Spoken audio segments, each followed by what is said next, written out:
Baba Sohan Singh, a village Buckna in Amritsar district, arrived in America on April 4, 1908. More recently, Baba Sohan Singh Buckna's autobiography, Mary Ram Kahani, has been published in a book form. It was first written and published in 1930. Mary Ram Kahani presents fascinating evidence on the relevance of the Sikh faith and Sikh ideology for Baba Sohan Singh. He was not indifferent to religion. For him, religion and politics were two ways of serving mankind. His observations on religion, and the Sikh path, call for serious attention. We reproduce here some excerpts from the book. There are two types of birth and death, one physical and the other spiritual.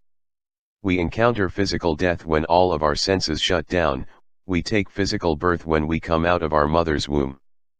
But besides this, there is the spiritual birth, which takes place when there is a change in our state of mind.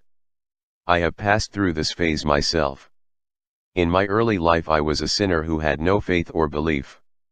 Note: as a teenager he used to drink and associate with bad company. Befriended by a false saint, he began visiting a prostitute and wasted a lot of his family wealth.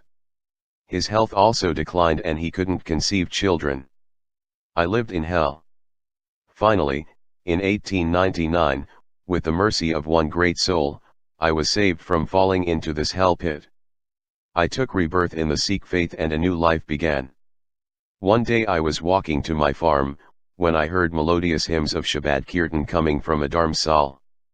I had heard Shabad Kirtan before, but in this instance it had a special effect on my mind. My heart was so drawn towards it, that I couldn't go on, and turned my steps in the direction of the Gurdwara. I got to the Gurdwara and sat in the congregation. I saw an old man with a white beard, dressed in white robes in the Diwan. He had a radiant face which distinguished him from every other person there. Any Gurmukh who met him, realized that he possessed a unique kind of joy which transcended this world. At the conclusion of Shabad Kirtan, this aged man delivered a discourse. The words he spoke were not memorized from any scripture or book, but were rays of light emanating from within his being. Occasionally he would quote from Guru Granth Sahib to cite an example. His words were steeped in the devotion of Waheguru, and had the power to turn hearts of stone into wax. His peaceful mind and face that blossomed like a flower, worked like amrit on melodious souls. Every word was filled with truth and had depth. Except for devotion, love, and unselfish acts, there was nothing else he talked about. He loved people of all faiths, even atheists, who began believing in the existence of God after meeting him. This is because his soul was merged with the Supreme Soul, where the self ceases to exist. He can be likened to the great being that Guru Granth Sahib refers to in the following Shabad.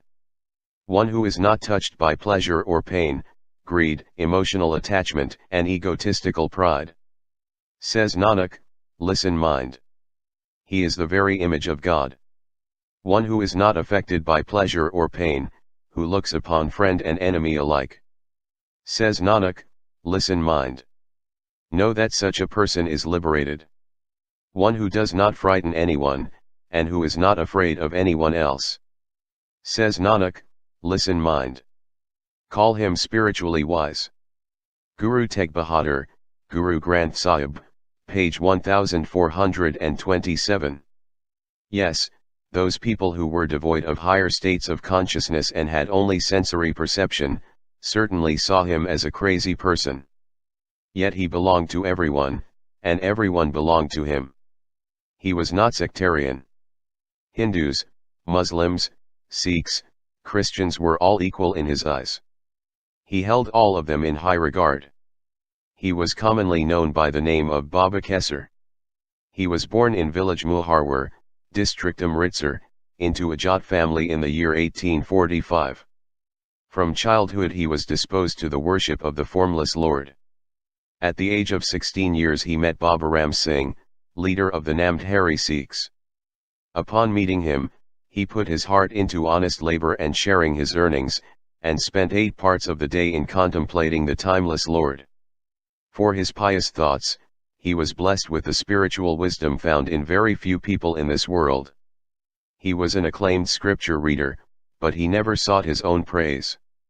Eating stale or leftover food, he would turn up in the homes of the poorest of the poor to recite prayers. He hated his own worship and forbade it. This is because he was one of the few persons who fully understood the true meaning of the Sikh faith, and acted upon it. He had a lot of respect for Baba Ram Singh in his heart, but he never concealed the truth. He would say, when I received a Gur mantra from Baba Ram Singh, instead of worshipping or loving him, I loved the name of Waheguru, and recognized Waheguru as my Guru. Now Waheguru has immersed me in his Nam. Now he exists, I don't. He keeps me as he wishes to keep me. When he speaks, I speak. I do what he makes me do. In old age he didn't travel on horse or train. Covering 30 to 40 kos on foot was an ordinary feat for him. Young men couldn't sprint as fast as he could. He viewed Baba Ram Singh as a perfect Sikh of Guru Gobind Singh. The kind of Gur Sikh, Guru Gobind Singh has described in his Bani. One who maintains the Rahat, is my Sikh. He is my master and I am his follower. After Guru Gobind Singh, Baba Ram Singh revitalized the Sikh Panth, and acted solely on the teachings of Guru Gobind Singh. Neither did he start a separate Namdhari Panth, nor did he proclaim himself as the next Guru. He obeyed only the command of the 10 Gurus, and made Sikhs follow suit. He taught them only to recite prayers from the Guru Granth Sahib, and mold their lives according to its teachings. Ardas of the 10 Gurus was performed, and he kept the form, or Rahat, given by Guru Gobind Singh. Hence, Namdhari and Akali are not separate. Namdharis are Tat Khalsa, and Tat Khalsa are Namdhari. It would be wrong to differentiate them, as there are 2 currents in the Sikh Panth, one Namdhari and the other Tat Khalsa. Bhai Mani Singh Ji and Bhai Tara Singh Ji were Namdharis who sacrificed their lives without raising the sword. The others were Baba Deep Singh Ji and Bhai Mehtab Singh Ji, who fought with weapons to protect the faith and the nation. The former saints served the nation with their spiritual powers, and the latter with their weapons. Their position was the same, and both are equally worthy of veneration. A perfect Panthic life can only be obtained when the Tat Khalsa and Namdhari Khalsa unite under the same Panthic flag, to serve the country and nation wholeheartedly. Instead of calling themselves Namdharis or Akalis, they will call themselves the Guru's Khalsa. Baba Kesar Singh Ji himself performed Ardas up to the 10th Guru. He said every Sikh should perform the same Ardas uttered by the 10th Guru. Whenever Babaji conversed with an Akali, he was extremely pleased and happy. He would often say, "They are the selfless servants of the Panth." Sometimes he would call himself an Akali and say, "Just as the timeless being, the Akal, is immortal, I have also become immortal." The worshippers of Akal are Akalis, and are always immortal. Those not liberated from the cycle of birth and death are not Akalis. Babaji said to me, "Brother, I will not stop you from drinking or committing foul deeds. Until you don't feel disgusted by these deeds yourself, and acquire the wisdom to stop, the mind will never be free from thoughts of committing evil deeds." Babaji's words touched me. One must have the knowledge to differentiate between good and bad. Just as burying fire can't stop it from smoldering and flaring up again, a suppressed mind won't remain suppressed forever. Once released under pressure, it will overcome man again. But when a person is given the opportunity to acquire infinite wisdom, the state of consciousness they reach is called Sahaj, or cosmic equilibrium, and this state is stable, not wavering. Day by day, love began to well up inside me, which got rid of all desires of worldly comforts and pleasures. I forgot about doing housework.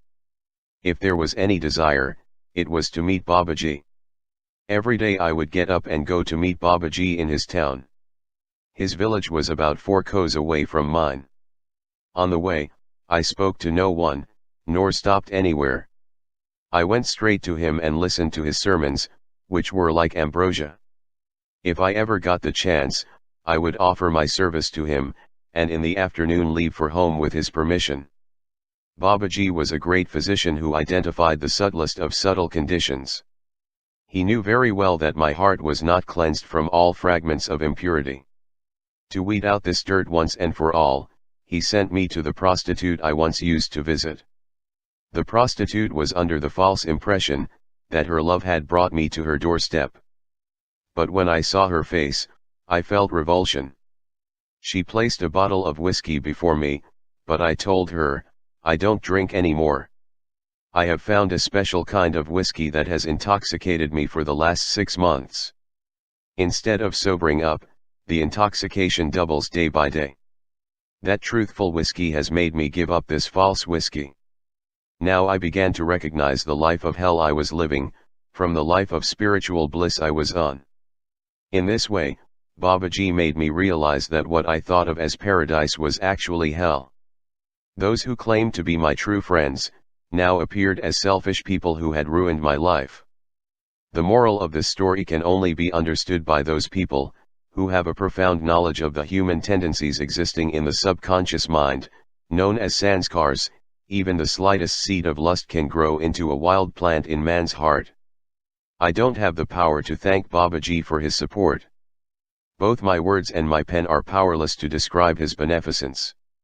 The truth is that it was with his mercy alone, I became conscious of the moral standards of human life, and the Sikh way of life. And with his mercy, I am passing the life of a nationalist, and jail appears like heaven to me. He used to say, "Child, a person enslaved by lust can neither become a saint nor a politician. Those persons who rid themselves of lust by conquering their mind, have the right to call themselves humans, and no one else. Only such beings can serve the people of God, either as saints or as politicians. There is no difference between the spiritual and national life. Spiritual wisdom teaches one to love fellow human beings, who belong to God, and true nationalism teaches people to love one another as well. Spiritual knowledge ultimately leads to oneness and unity in our lives, and nationalism also brings unity and harmony between us. In conclusion then, spiritualism and nationalism are the same. But only when we liberate ourselves from the mental slavery of desires, acquire spiritual knowledge, and serve the nation altruistically, can the true meaning be revealed to us. Now Babaji commanded that I stay in the Jatthar and serve the people of God, as my national duty. Wherever Babaji sent me, I went and did the work I was assigned to do. Every 10 to 15 days he let us go home for holidays. When holidays were over, we would return. This religious service was carried out without any personal greed. Whoever carried out religious and national service was adored by Babaji, regardless of their caste or social status. That is why, Namd Haris, Professor Tejas Singh of Chief Khalsa Diwan, by Harbans Singh, by Gurdit Singh Kabir Panthi, Father Wasarwar Mal, Ali Baksh Bariwal, of Anti-Drug Society, Lalanand Lal, and many Muslims showed up in our congregations.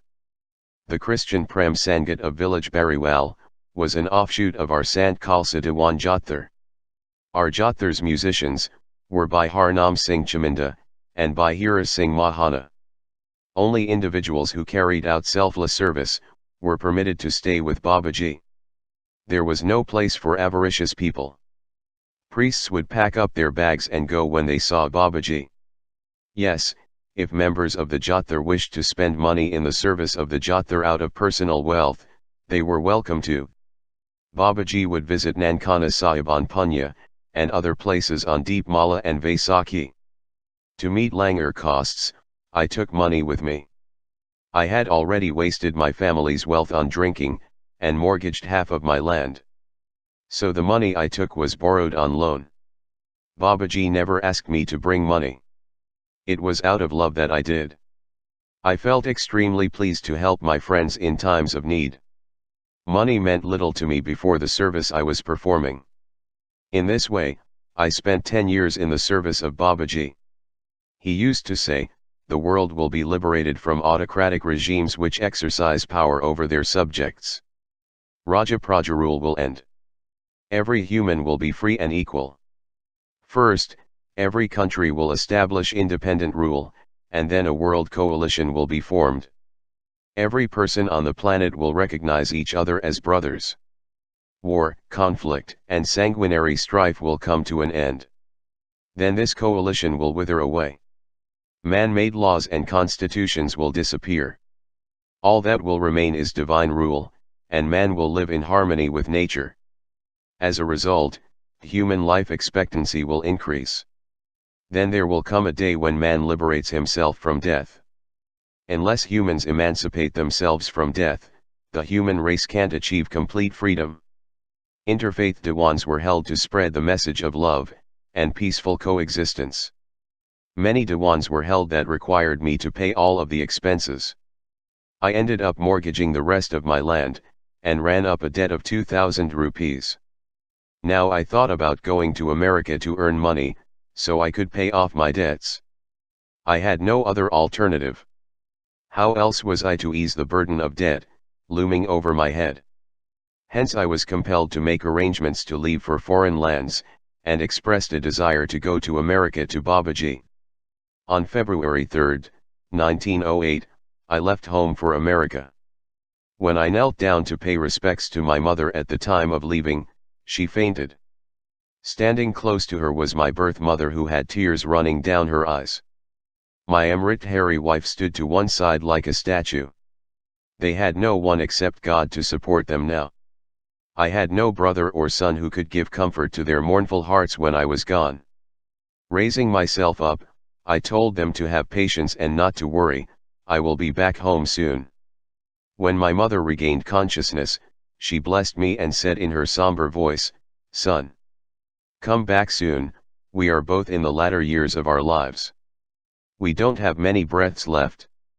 Hearing this, I also became emotional, tears fell from my eyes. But I quickly got a hold of myself. I felt guilty to disappear from their sight. At the time of leaving India for America, I was carrying the pain of two mothers, but I had no idea that I would return to India, with the pain of millions of mothers.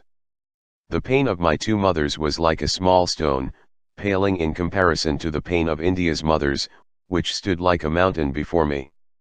My heart would burn so much by their suffering, that I would soon forget about the suffering of my own mothers. We were 5 Singhs from different villages at Amritsar station going to America. We caught a train and went to Calcutta, and from there boarded a ship. When we arrived at Hong Kong, we had to undergo a medical examination. All passengers going to America had to have a medical test at Hong Kong.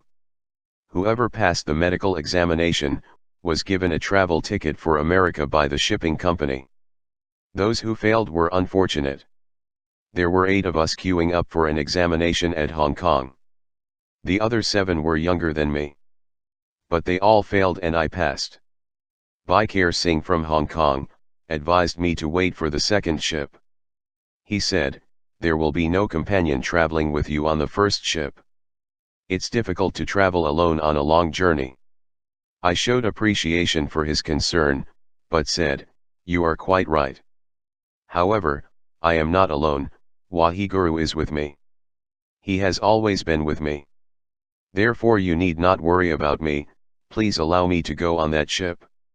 He was happy to hear this, and I embarked on the Japanese ship for America. I faced no trouble on the way, except that there was no native food on the ship. For the whole journey I passed the time eating Japanese food. Mostly, rice, pastry, and fish. I didn't eat fish because I was a vegetarian, so I only ate rice and pastry. Thanks to Babaji's Sangat, I wasn't fussy about food. I had no qualms about eating Japanese food. And so my journey lasting months passed cheerfully. Yes, sometimes I felt fed up of eating rice over and over again, but I had no choice. I was too poor to afford first or second class meals. Third class passengers got rice and pastry, whereas first and second class passengers got bread and other food. When the ship docked at Yokohama, some Russian passengers going to America joined me on board. They were all grown-up men, but they were good-hearted, simple people. They helped me with my luggage during the journey. They treated me with a lot of warmth and respect. Even now when I remember their selfless love, my heart wants to thank them for their courtesy. Unfortunately, I didn't get a chance to do anything for them. 1 or 2 times, I offered to help them with money, but they shook their heads. On my inquiry, I learned that they were all Russian patriots, who had fled their country in the face of atrocities committed by the Tsar, and were headed for America. The selfless love they gave me could not have come from ordinary people, only from sincere patriots like themselves. Although there were language barriers between us, our hearts were meshed together as if we were good old friends. In the same vessel were my Japanese friends. They stood in stark contrast. They had more love for money. They placed self-interest above any other principle in their hearts. Yes, the Japanese have sincere love for their nation and country, but not for others. Both British and Japanese fanatical nationalisms were popular in the world. These two nations threatened other nations by serving their own interests. When on April 3, 1908, I reached the American seaport in Seattle, I realized that America had devised many methods to prevent the influx of Asians into the country. They wanted to stop Asians from coming without being held responsible for their actions. Especially Indians. Indians were made prime targets of these inescapable methods, because they had no national government to back them with the same Cortelian strategies the American and Canadian governments were employing. Whenever an Indian immigrant arrived at the port, the American Immigration Department would begin by asking a series of questions, only few could answer correctly. Usually people would fail to answer them and be sent back. Thus, Indians would waste lakhs of rupees on traveling, and return disappointed and penniless. Poor people, these unsuccessful Indians drifted aimlessly in China, Malaya, and the Eastern Islands.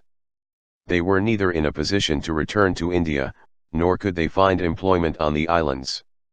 They couldn't return to India, because they had sold or mortgaged their properties to go to America. How could they repay the money lenders or feed their children?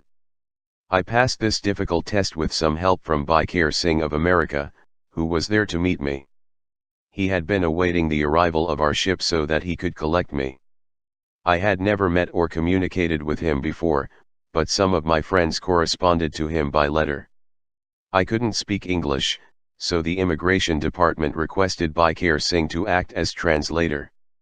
They said to him, "Kindly act as translator for your countrymen. We can't afford an interpreter for just one person." I would take advantage of the carelessness of the immigration officers. During the questioning, Bhai Sahib alerted me to the Machiavellian, or rather, Cortelian schemes of the immigration department. I became more sharp. I was hesitant to lie and worried whether I would face a question I failed to answer correctly. To speak falsehood was like eating a corpse. The voice of my conscience would not allow it. But Providence came to my rescue. I did not have to speak an iota of lie or answer questions dishonestly. I remained bold and resolute when answering their questions. I answered the first question honestly, saying that I had no brothers or relatives in America. When these questions were put before a callow person, he assumed that the immigration department was inquiring if he had relatives to support him in times of difficulty. Under this false premise, even those who had no relations in America would say, "Yes, my friend or brother lives here. They've sent me a letter." This gave the immigration authorities the ostensible reason to refuse them entry. Indians living in America are calling their families to this country, and consequently Americans are not getting employment. The next day, Bhaikar Singh and I reached Portland in Oregon State by train. 3 or 4 days later, Bhaikar Singh started work on the construction of a new mill. We laid its foundation on the first day with our own hands. This lumber mill was built along the Columbia River. We worked for 6 rupees a day, but a month later the superintendent wanted to restrict the number of Sikh employees, and introduce wage cuts. He said to Bhaikar Singh, "You will receive a greater salary than other workers, and be promoted to foreman." Bhaikar Singh was a considerate man, and turned down the offer that would benefit him at the expense of the livelihood of his brothers. And so we all decided to quit our jobs and go someplace else. In the beginning I used to grow tired doing heavy labor and get worried, because I had never worked this hard before at home. But with the support and generosity of Bhai Singh, I slowly got the hang of doing heavy labor. Even today I am obliged to him for his gracious help. It is better to work with one's own hands than to work for strangers. Gaining education in a foreign language, adopting Western culture, civilization, and its mannerisms, is fatal for our lives and the freedom struggle. Moreover, it is detrimental to health, and can have an adverse effect on the psychological well-being of young men. End of excerpt. A year later, Baba Sohan Singh Buckna and Bhai Singh started a wholesale company selling South Asian tea and spices to American retailers. The company was called Hindi Brothers. They were confident the company would prosper, since a large market for tea and spices existed in America, and import duties on foreign tea were low. Low import tax meant customers would receive tea and spices at good prices. For the protection of American businesses and goods, import duties on foreign products, that could be manufactured cheaply in America, were kept high. To dissuade Hindi Brothers from trading, the American government raised the tariff on tea and spices. When the first order was sent from Calcutta, the Customs Department wouldn't release the goods until the full tariff was paid. After a lengthy battle with the Customs Department lasting a year, the tariff was lowered and the goods received. The company had to pay additional costs to the Customs Department for storing the goods. Despite the cheap prices offered by Hindi Brothers to American companies for its goods, the goods never sold. American companies had plenty of stock already. Baba Sohan Singh felt that it was a deliberate attempt made by American businesses to fail Indian traders. After the failure of the business he returned to manual labor. See Baba Sohan Singh Buckna. There were also a large number of Sikhs living in California.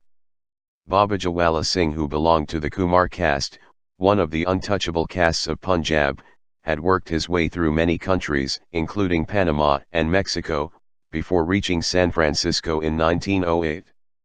There he met Baba Vaisakha Singh, who also reached San Francisco in 1908. Originally from Amritsar, Vaisakha Singh served as a grantee in the British Indian Cavalry. In 1907 he left home and reached Shanghai, where he served as a policeman for 9 months before leaving for California. Together, Baba Jawala Singh and Vaisakha Singh leased a 500-acre ranch in Holtsville, near Stockton. The Holtsville farm had one room reserved for Sri Guru Granth Sahib, where Sikhs would gather to listen to Gurbani Path. Baba Vaisakha Singh gave the following clarification on the immortality of the mystic. The mystic is a superconscious entity even after life. He enters the world consciously, with a purpose and according to the will of God. In order to illustrate his point, he gave 2 similes. The mystic comes into the world, just like the man who enters the well, in order to save a drowning person. Viewed externally, both are in the well. One of them is in difficulty, the other has gone on his own, with the object of saving the drowning person. That is the comparative position of man and the mystic. One is the helpless victim of circumstances. He feels insecure and is in difficulty. He is anxious about his fate and future.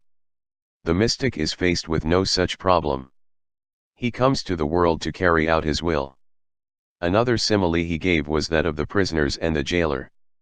The liberty of the prisoners stands curtailed. They are bound by their circumstances. They cannot overcome them. The jailer is the master of the situation. He is free to enter the jail and return at his own will. The jailer enters the prison with specific objectives in view, and returns after fulfilling them. Unquote. Vaisakha Singh spent all his time on the farm, while Baba Jawala Singh attended to outside duties, including public relations. They became successful potato growers.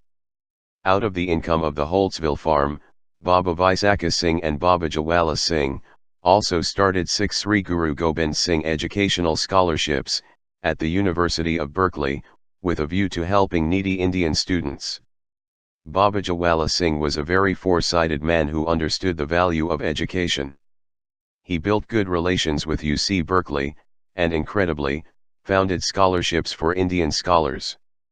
Though underwritten by Sikhs and named Sri Guru Govind Singh Educational Scholarships, the scholarships were open to men and women of all communities, hailing from anywhere in India. Baba Sohan Singh Buckner praised Baba Jawala Singh for this service. Quote, "Aristocrats, Maharajas, and moneylenders have not had the honor of carrying out the great service this unwealthy man has performed." Unquote. Most people from the Sikh families, no doubt, forced to leave for the US and Canada, Malaya Islands, and China, left home because of economic stress, as explained by Marxists like that of Dr. Jaspal Singh, editor of Day Se Work, a Punjabi newspaper. But their urge for freedom from the British yoke back home, was stirred up by the politically free environment of the US, particularly where the British imperial rule was overthrown through armed resurrection. Sikh religious ethos and Sikh historical background impelled them to confront, instead of submitting to the racial and cultural humiliation they faced in Canada and other foreign lands, thereby sharpening their determination for securing justice to the level of taking up arms against the British rule. Ghadari Baba Karta Singh Nawachand writes in graphical detail the discrimination faced by the Sikhs at work, and their determination to fight back. At Millside Factory, Canada, Pandit Uday Ram, a foreman and the managing director, mandated Punjabi workers to wear hats over their turbans. After Raraz prayers, Bhai Bag Singh read out the company's order to the Sikh congregation. A Gurmata, or consensus, was passed requesting all Punjabi workers and Singhs to assemble at the factory's Gurdwara, for a Diwan on Sunday. No Singh should wear a hat or leave work. Whoever goes to work in a hat, will be expelled from the Panth. On Sunday, Singhs working in nearby towns came to the Millside Gurdwara. Every Jathar carried a Nishan Sahib, or Sikh flag. They arrived at the Gurdwara singing kirtan hymns. First of all, a resolution was passed to call Pandit Uday Ram to the Diwan. Pandit Uday Ram didn't come, but he sent a message, "I'm too ill to attend the Diwan.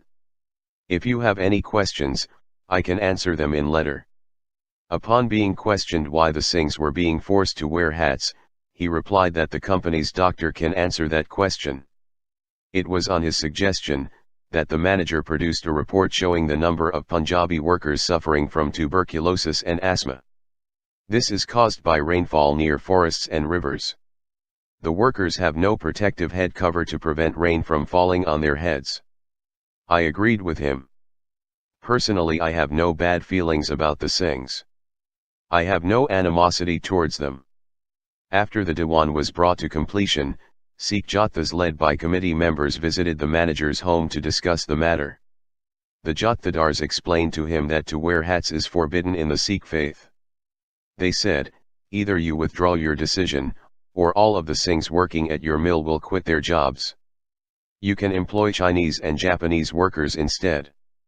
The manager said apologetically, "I feel very regretful for taking Uday Ram's advice, and hurting the sentiments of the Singhs. Don't worry. I won't ask you to wear hats again." At Marysville, California, 30 Sikh construction workers employed by a railway company, were given a 30-day ultimatum to quit their jobs by white laborers. If they didn't leave in 30 days they would be attacked. Rather than flee in fear, the Sikhs passed a Gurmata, or resolution during their evening prayer, in favor of facing the attackers. They arranged a meeting with the railway company and asked for 2 sentries to keep watch. The railway officer said he would whisk them away in a train to a safe place, as soon as the crowd arrived. There would be far too many of them to resist. But Bhaivir Singh and his Jatha were not prepared to escape like cowards. They said they would face the attackers and die like martyrs. They purchased some rifles in case the gang came armed with guns. They also carried with them staffs. 3 more Singhs joined them. When the ultimatum was not met, a swarm of laborers numbering a few hundred came to attack them. The sentries informed the Sikh workers straight away. The Singhs stopped doing their work and got ready to face the crowd.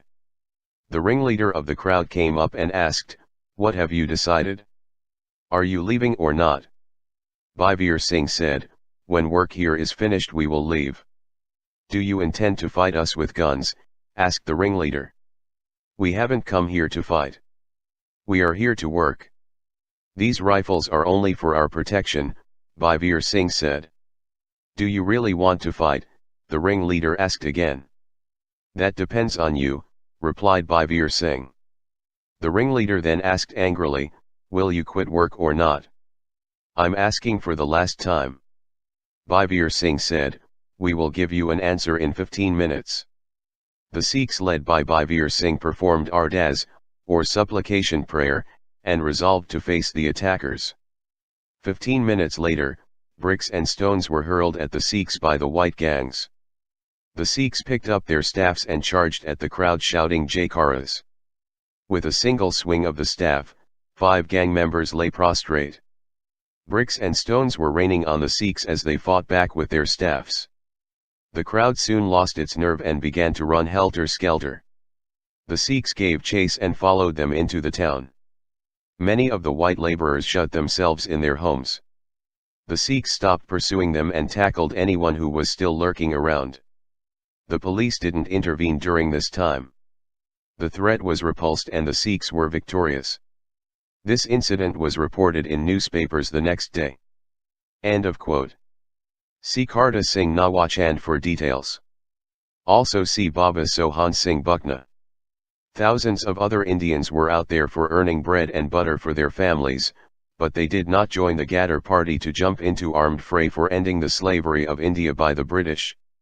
Ajmer Singh raises another pertinent question: what perturbed solely the Sikhs so much that 5,000 to 6,000 of them from America, Singapore, Malaysia, China, and other countries had joined the Ghadar party, and come down to India to overthrow the British rule, while only a few other Indians joined them? And were the Sikhs still sulking and repining over the loss of Khalsa Raj in Punjab to the British? In the end, how come among 150 Punjabis sent to the gallows and executed, and more than 300 of them sent to the Andamans and other jails after the unsuccessful bid of the Ghadarites, an overwhelming majority were Sikhs, whose population was only 6 to 7% in the undivided Punjab, and around 1% in the entire Indian subcontinent? He points out pertinently that sacrifices made by other than Sikhs in the early period of the freedom struggle is countable on fingers. And what were the characteristics of the Sikhs which impelled them to take up arms against the British, when the Congress leaders were still dreaming of achieving a dominion status for India? Ajmer contested the traditional projection of the Ghadarites as being too foolhardy and headstrong, to take into account the indifference of the native Indian people towards their mission. They, says Ajmer, were fully alive to the Indian and international situation, and had developed good secret contacts with the Sikh regiments which would have revolted at a crucial period, when the British Empire was preoccupied with the First World War. Only armchair historians could question the strategy of the Ghadar party, since such intellectuals are supposed to have no direct experience of actual revolt and armed struggles.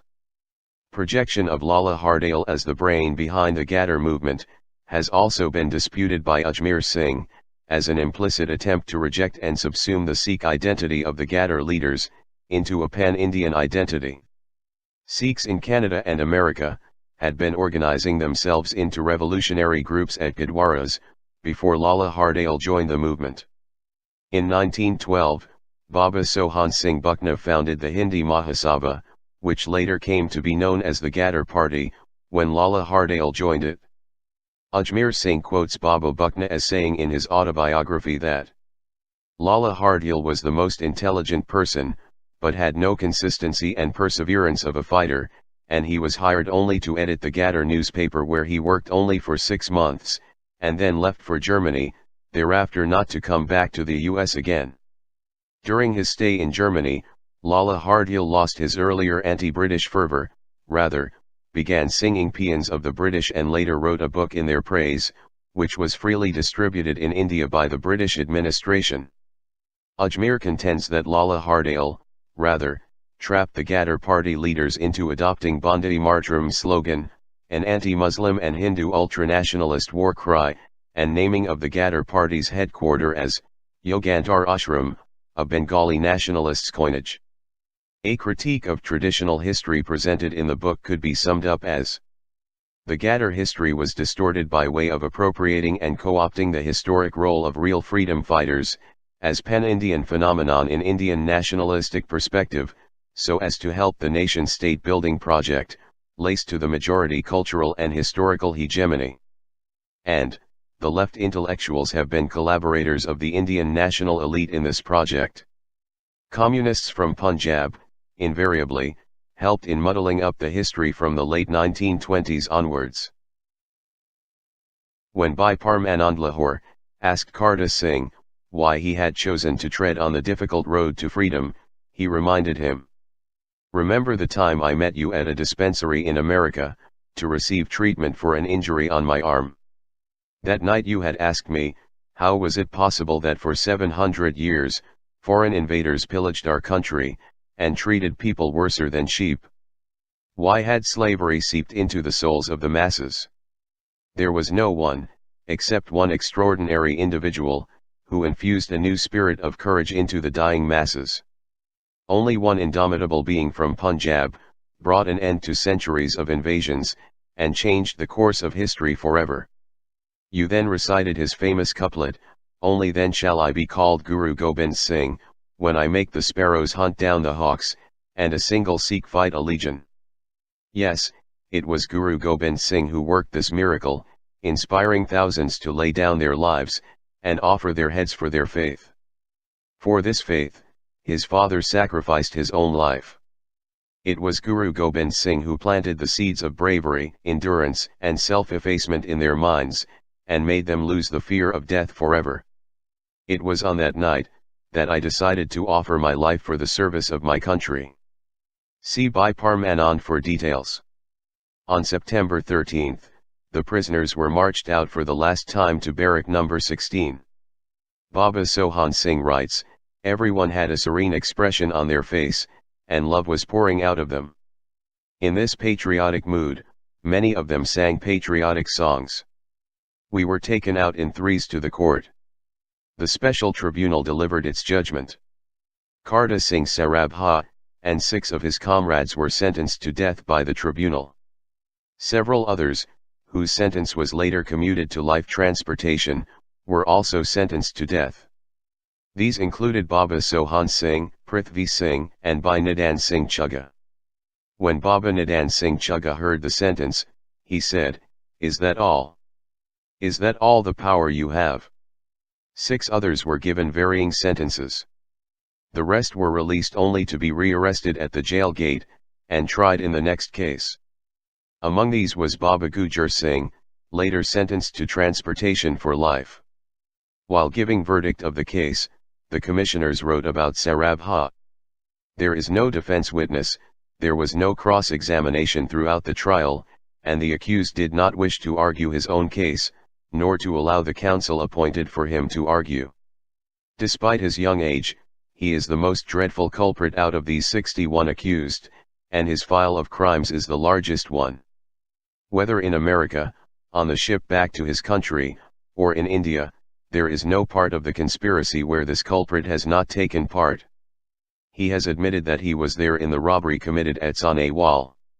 He has accepted that he had relations with Lala Hardale in America, and he used to work in the Ghadar press in San Francisco. It only remains to be said, that the guilt of the accused has been proved to the hilt. The commissioners further wrote, "He is a young man of tender age no doubt, but he is certainly one of the worst of these conspirators, and is a thorough callous scoundrel, proud of his exploits, to whom no mercy whatever can or should be shown." His companion Bhai Sher Singh writes, that on the eve of his execution, Karta Singh had gained 7 kilograms in weight, and was in high spirits. Early on the morning of November 16, 1915, Karta Singh and his 6 comrades, Bhai Bakshish Singh Gilwali, Bhai Harnam Singh Sialkoti, Bhai Jagat Singh Soor Singh, Bhai Surain Singh Gilwali, Bhai Surain Singh, and Vishnu Ganesh Pingle, were taken out of their cells, and led to the gallows. They mounted the gallows singing the following poem. We will not live forever in this world. The rose garden will not blossom forever. False governments are doomed to perish. The tyrant will lose grip of his sword. Nature will keep changing its colors.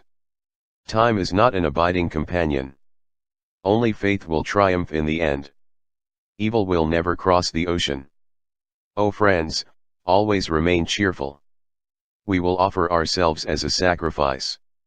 We will joyfully suffer pain like men, and offer our heads on our palms. For faith, we will sacrifice our lives, and uproot tyranny from the soil. In a few days we will reach the shore, and our efforts will bear fruit. O friends, don't feel grieved. Wish us farewell with a smile. Neither noose, cannon, rifle, arrow, axe, nor can a sword cut us down. Our spirit remains unperturbed, friends. What harm can a rifle pose to us? For faith, our Guru sacrificed his sons, setting a shining example for us. O Indians, do remember us when we leave. Never throw us out of your mind. We are kissing the noose for our country. Don't get scared to see us this way. Our death will fill hearts of our countrymen with unbounded love for our nation. O countrymen, shine like the moon. Don't let dark clouds overpower your spirits. O friends, never betray your country. That will mean slur on the name of your land. Like Mullah Singh, Kirpal Singh, and the Nawab, and Amar Singh who betrayed the nation. Jails are colleges for the patriots. Take admission and get degrees there. Dear brothers, follow the same path to reach the abode where we are going. The language of the above poem is religious, and it reflects the transient nature of the universe. But through eternal virtues such as compassion, humility, and selflessness, humans have the capacity to survive bodily death, and pursue transcendental objectives. Bhai Santokh Singh, who was imprisoned in the United States for seditious activities, later published this poetry in the Kirti paper in August 1926. Commenting on the poetry, he wrote, "Sinners will tremble from their sins, while the faithful devotees will be filled with virtue, on reading this poem. The way of the world is to say one thing and do another. But these faithful devotees raised themselves above the world, by crossing over to the other side.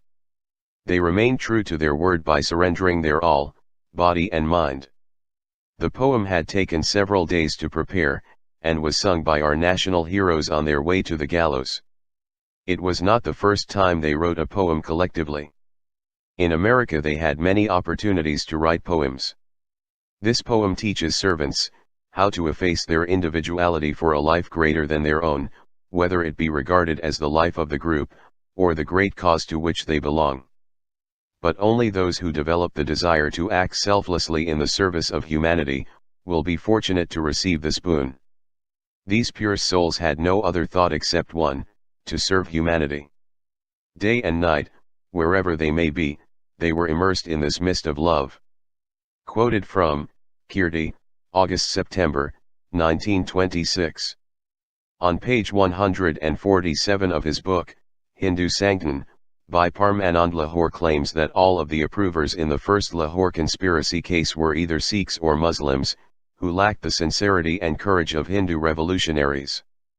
Baba Sohan Singh Buckner refutes his prejudices in Mary Ram Kahani.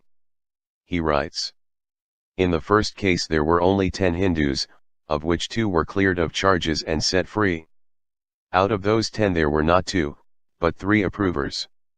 Namely Rajput Amar Singh and 2 others, who gave their statements to the police. Bhai Parmanand is forgetting that in the Lahore conspiracy case, all except 2 patriots were Sikhs who cheerfully mounted the gallows. Out of 40 patriots sent to the Andaman Islands, only 6 were Hindus. In Indian jails such as Hazari Bagh, there were no Hindus, only Sikhs.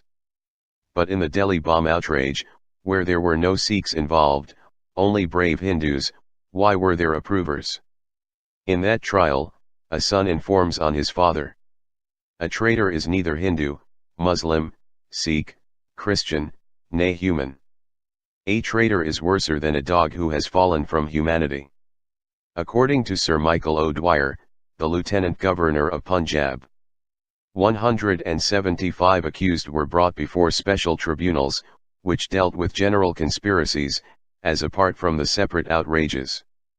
38 were sentenced to death, of which 18 were commuted to life transportation later, 58 transported for life, and 58 transported or imprisoned for shorter periods.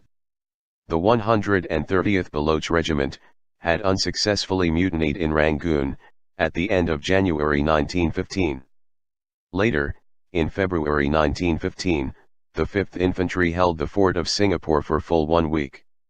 It was only with Japanese and Russian assistance that the British broke their resistance. Hundreds were shot.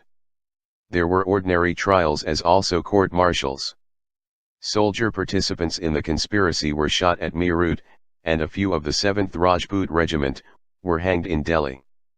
Another 12 of the 23rd Cavalry of Lahore, led by Havildar Lashman Singh, met their fate in the Ambala jail.